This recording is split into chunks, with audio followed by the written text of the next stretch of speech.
ભાવનગર શહેરના કુમુદવાડીમાં થોડા દિવસો પહેલા યુવાનને ઢોર માર મારવાનો સીસીટીવી વિડિયો સોશિયલ મીડિયામાં વાયરલ થયો હતો, જેને પગલે હવે યુવાનને માર મારવા બાબતે ફરિયાદ નોંધાવવામાં આવી છે।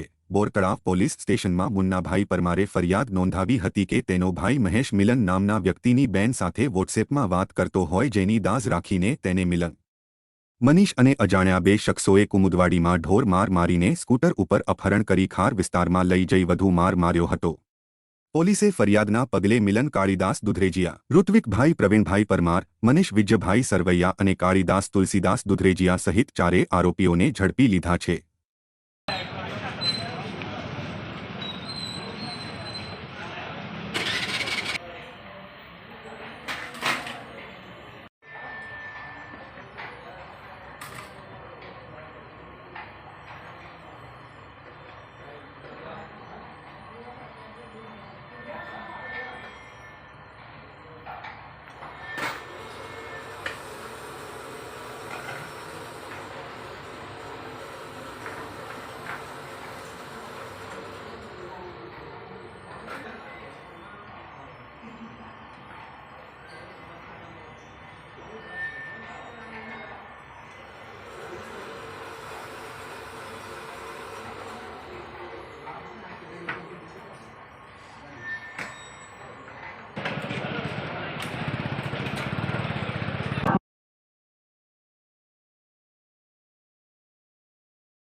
એને કીધું તોય નથી રહેતા, આગુ ભાગવા જોઈએ કે એક નંબરના મતલબી માણસો છે।